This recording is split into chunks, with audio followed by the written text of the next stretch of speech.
7 सितंबर को रोसड़ा थाना में केसरी सेवा सदन के पास रोसड़ा की जो नगर परिषद है उसकी जो वाइस चेयरपर्सन है, उनकी पत्नी और उनके जो पति हैं अरुण कुमार महतो, उनकी गोली मारकर हत्या की गई थी।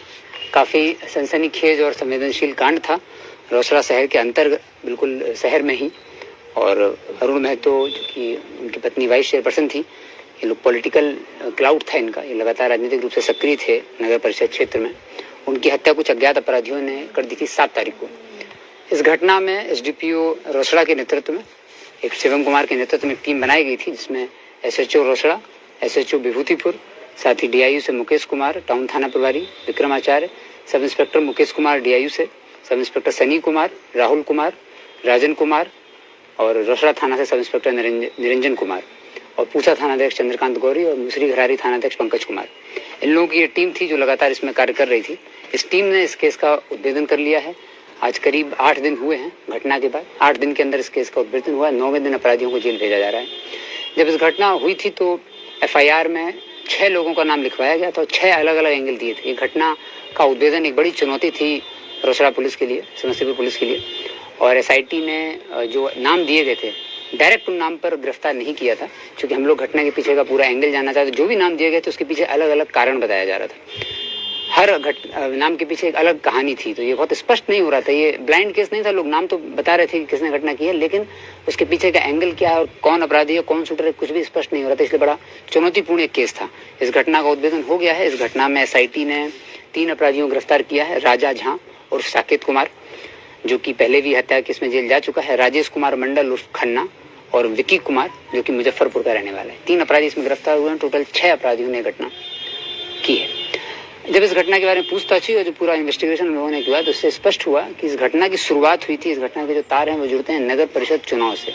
वर्ष 2022 में जो नगर परिषद का चुनाव हुआ था उसमें जो अपराधी राजा झा उर्फ साकेत कुमार, जो कि वार्ड नंबर 15 का ही रहने वाला है, ये चेयरपर्सन पद के लिए खड़ा हुआ था। और जो अरुण कुमार महतो हैं उनकी पत्नी वाइस चेयरपर्सन पद के लिए खड़ी हुई थी।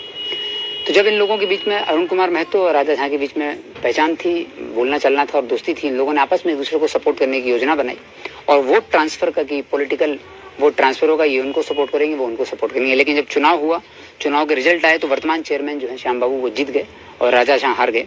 साथ ही अरुण कुमार महतो जो है उनकी पत्नी चुनाव जीत गई और धीरे धीरे अरुण कुमार महतो का एक पॉलिटिकल जो कद है वो बढ़ने लगा। तो उसी राजनीतिक संजिश में चुनाव हारने की जो रंजिश थी उसका बदला लेने के लिए, और इनको राजा झा को उसी समय शक हुआ कि इनके द्वारा, अरुण कुमार महतो के द्वारा जो वोट ट्रांसफर है और चुनाव में सपोर्ट नहीं किया गया। और अरुण कुमार महतो के बढ़ते हुए पॉलिटिकल कद को देखते हुए इन्होंने हत्या की योजना जनवरी 2023 से ही बनाने की शुरुआत कर दी थी। राजा झा जो कि पूर्व में भी जेल में रहा हुआ है, मुजफ्फरपुर में जेल में 2013 के बाद ये रहा हुआ है। वहाँ पर एक हत्या के केस में बंद था, करीब 6 से 7 साल वहाँ रहा है। उस समय जब ये जेल में था तो वहाँ इसकी पहचान जो एक सुभाष झा नाम के क्रिमिनल से हुई थी। सुभाष झा भी कुख्यात अपराधी है और ये लगातार मुजफ्फरपुर, समस्तीपुर, वैशाली इन क्षेत्रों में घटना करता रहा है। लूटपाट भी, डकैती भी और कॉन्ट्रैक्ट शूटिंग का काम भी इसने किया है। तो जब ये उससे परिचित था, तो जब इसने घटना की योजना बनाई तो अप्रैल माह में सुभाष झा जब यहाँ पर आया राजा झा के पास, तो इन दोनों की दोस्ती हुई और इन लोगों ने बताया कि सुभाष झा ने राजा झा से कुछ काम मांगा और राजा झा को चूंकि ये घटना करानी थी, उसने इस घटना का जो ठेका है वो सुभाष झा को दे दिया। सुभाष झा को ठेका देने के बाद इस ठेके की बातचीत जो है वो 5 लाख में डन डील हुई कि 5 लाख रुपए देंगे और अग्रिम राशि जो है 3 लाख वो रोसड़ा में ही अपने घर पर ही राजा झा ने सुभाष झा को दे दी थी। 3 लाख रुपए दे दिए थे और बाकी 2 लाख घटना के बाद देने थे। इसके बाद सुभाष झा वापस मुजफ्फरपुर जाता है और अपने पुराने जो उसके दोस्त हैं, आपराधिक जगत के जो उसके पहचान के लोग थे, उनसे संपर्क करता है और विभूतिपुर थाना क्षेत्र में भी कुछ लोगों से इसने संपर्क किया, वो भी हम लोगों के पास जानकारी प्राप्त हुई। संपर्क करने वाले इसने एक टीम बनाई जो घटना करेगी।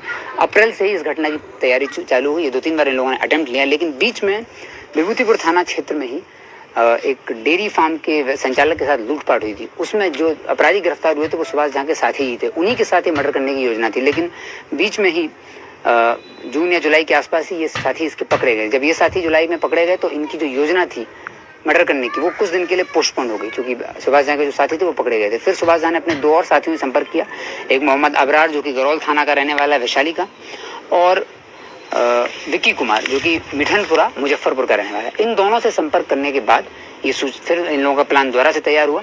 लेकिन सावन माह में करीब 7 से 8 बार सुभाष झा इधर आया रोसड़ा में घटना करने के लिए, लेकिन ये जैसा हम लोगों को पता चला है कि ये सोमवार के दिन इन लोगों ने अटेम्प्ट लिया था, लेकिन सावन के चलते हुए मार्केट में भीड़ और इस तरह की उसके चलते हुए ये सावन माह में और उसके अधिक मास में भी ये घटना नहीं कर पाए।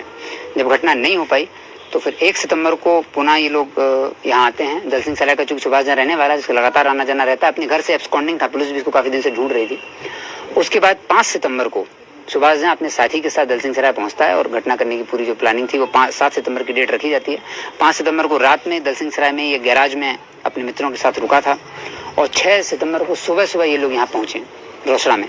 पहुंचने के बाद एक दुकान पे इन लोगों ने चाय वगैरह पी है और उसके बाद सुभाष झा लोकल से चूंकि परिचित था, वो राजा से मिलने आता जाता रहता था, तो उसने एक लॉज ढूंढी। तो एक आदित्य ठाकुर की लॉज है, जिस लॉज में इन लोगों ने लॉज वालों को बेवकूफ़ बनाया कि हम 3 पढ़ने वाले लड़के हैं और हमको अगले 1500 रुपए की उनकी बात थी लॉज में एक कमरा लेने की, कि हमको महीना भर कमरा लेना। लॉज वाले ने भी, जो हम लोग बार बार कहते रहते हैं कि किसी भी आदमी को आप कमरा दें तो आधार कार्ड, आइडेंटिटी कार्ड ले लें।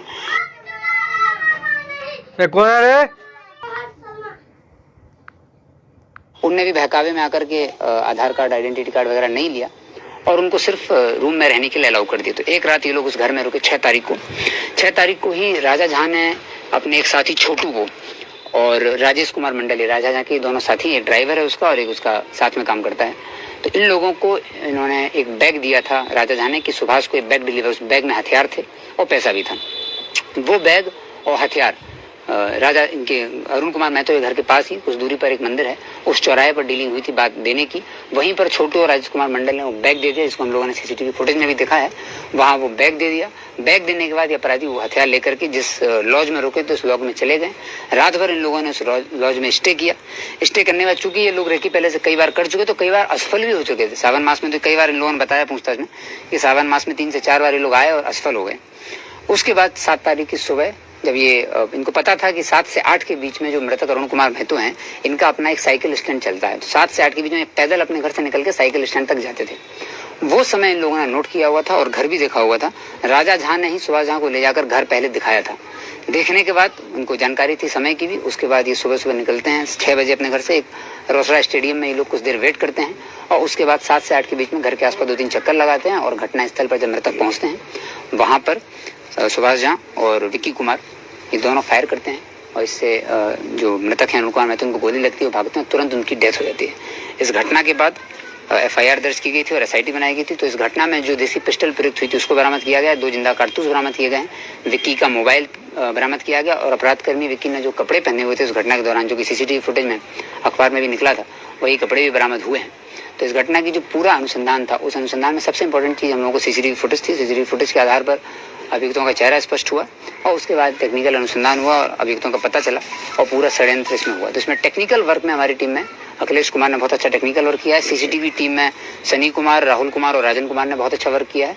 और जो मेन अभियुक्त हैं राजा झा, इनकी गिरफ्तारी में सब इंस्पेक्टर मुकेश कुमार ने बहुत ही जबरदस्त काम किया है। हम लोगों को जब इनके बारे में संलिप्तता के बारे में पता चला, चूंकि ये 6 लोग थे और ये 6 अपराधी जिनको FIR में नाम दिया गया था, 6 अभियुक्तों का जो नाम दिया गया था उसमें से एक राजा झा का भी नाम था। तो राजा झा को जब पता चला कि CCTV फुटेज बाहर आ चुका है तो उसके बाद ये घर छोड़ चुका था। 7 तारीख की घटना है, 10 तारीख को ही ये अपना फ़ोन बंद करके और घर छोड़ चुका था। हम लोगों को सूचना मिली थी कि बाहर निकला हुआ है। उसके बाद टीम लगातार इसके पीछे थी और विदिन 24 आवर्स जब जानकारी मिली कि इन्होंने ही घटना कराई और एविडेंस हम लोगों के पास आ गए, उसके बाद 24 घंटे के अंदर टीम ने राजा झा को भी गिरफ्तार कर लिया गया। तो टोटल 3 अपराधी गिरफ्तार हैं। हर घटना में प्रयुक्त जो देसी पिस्टल है वो गिरफ्तार है। सुभाष झा की गिरफ्तारी रह गई है, उसके लिए हमारी टीम कार्य कर रही है और शीघ्र ही सुभाष झा की गिरफ्तारी भी की जाएगी। अन्य आरोपितों की संलिप्तता के बारे कुल मैंने आपको बताया, इसमें छोटू, राजेश मंडल जो कि जिन्होंने हथियार पहुंचाया था, राजा झा जिन्होंने इस घटना को शुरुआत की, प्लान किया, पैसे दिए, सब कुछ राजा झा ने किया और 3 शूटर थे। 3 शूटर में से एक शूटर पकड़ा जा चुका है, बाकी दोनों शूटर भी पकड़ने बाकी हैं। और वो 2 लोग जो बैग देने में थे उनमें से एक आदमी पकड़ा गया है, एक पकड़ना बाकी है। और मुख्य अभियुक्त जो है, जो पूरी घटना जहाँ से शुरू हुई, राजा झा, उनको गिरफ्तार कर लिया गया। राजा झा की गिरफ्तारी कहाँ से की गई है? राजा झा की गिरफ्तारी की गई है समस्तीपुर से ही और गिरफ्तारी के बाद इनको फॉरवर्ड किया जा रहा है।